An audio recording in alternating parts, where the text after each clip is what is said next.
are listening to the Stop Binge Eating podcast with Kirsten Sarfty, episode number 345. Welcome to the Stop Binge Eating podcast. It's time for you to end your food obsession and begin feeling confident and in control around food. You are absolutely capable of eliminating binge eating from your life, and I'm going to show you how by giving you simple tools and insights that you can apply in your own life. I'm your host, Kirsten Sarfty. Now let's get to it. Hi, I'm doing a free training next Wednesday, March 19th of 2025, and it's called Stop Feeling Urges to Binge Eat. So if you're wanting to stop feeling urges to binge eat, come to this training. It will be at 3 p.m. Eastern time, and it will be recorded if you can't make it live, but you'll need to be registered to access the recording. But if you can make it live, you'll be able to ask me questions in the Q&A at the end. So come live if you can. In this training, you're going to figure out the specific reasons for why you personally feel urges to binge eat. You'll learn how you're going to stop feeling your urges to binge eat, and I'll walk you through how you're going to work through an urge to binge if you feel one. Because as you're working on stopping feeling them, you might feel them. And it's going to be really helpful for you to know how to handle urges and not binge if you feel one. So you can register for the training now by going to coachker.com/training. Again, it's free, and there will be a recording available for a limited time that you can only access if you're registered. So register now so you don't forget. Urges are such an important piece of stopping binge eating. So let's talk in depth about all things urges. All right, now on to today's topic. If you don't have a good track record with your eating. What a track record is basically a record of your past performance. And we usually use the record as an indicator for future performance. So basically, you use what you've done or not done in the past to determine what you will do and what will happen for you in the future. You might look at your past failed attempts at stopping binge eating and say your track record shows a series of failing without any lasting success, and then make that mean that you will continue to have series of failing without lasting success. You think your future will be the same as your past. You think your track record shows what you will continue to do. And what happens when you think this way? You don't even try to make your future different. You just assume the same will keep happening, as if it's inevitable, because that's what your track record has shown you. It shows you that you can't do it. But does it really? Is that what it is showing you? I don't believe it is. My track record with eating was terrible. I couldn't get myself to stop binge eating for over a decade. I tried so many times and I failed so many times. What I could have done was say, well, look at my track record. Clearly I can't do this. And then I'd feel defeated and then just give up on trying. That's what too many people do. And I'm not going to say that I never thought that way. Sometimes I did.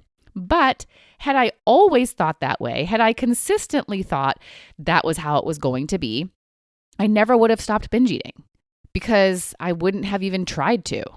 If I believed my track record proved I can't do it, there would have been no point in trying. But I did try because I didn't always see it that way. Sometimes I believed that I could change no matter what my track record looked like. And this is why.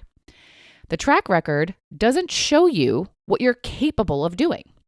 It only shows what you haven't done yet. That's how it needs to be interpreted.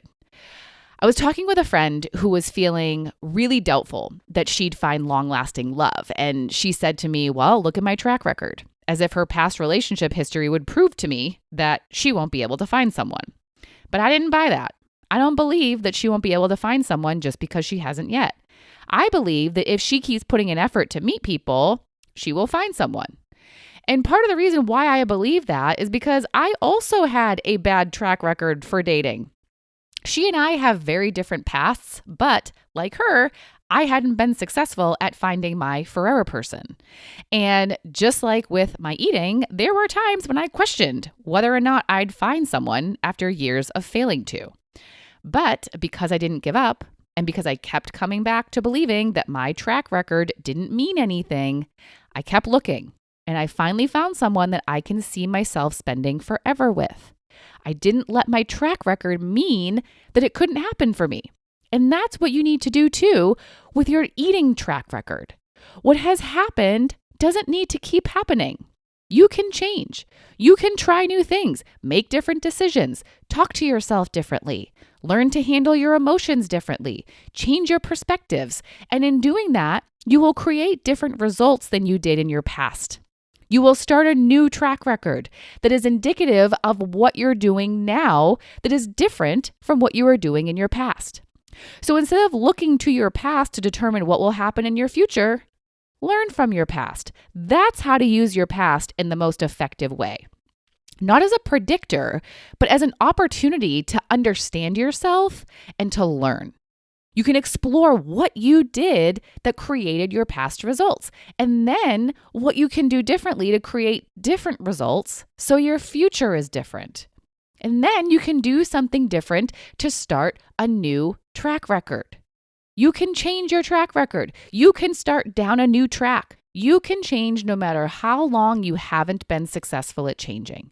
You just need to do something different. Choose anything from the 300 plus episodes of this podcast. Come to the free training I'm doing next week, or watch the recording of it, and you might get a new idea of something to do.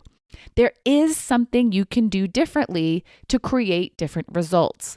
Believe that, because it's true. All right. Now you go do something different, because you can change no matter what your track record looks like.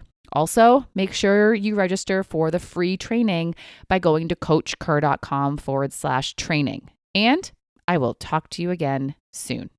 Bye-bye. Thank you for listening to the Stop Binge Eating podcast. If you like what you heard today and you want more, go to coachker.com/free. That's COACHKIR.com/free to get some awesome free stuff to help you stop binge eating.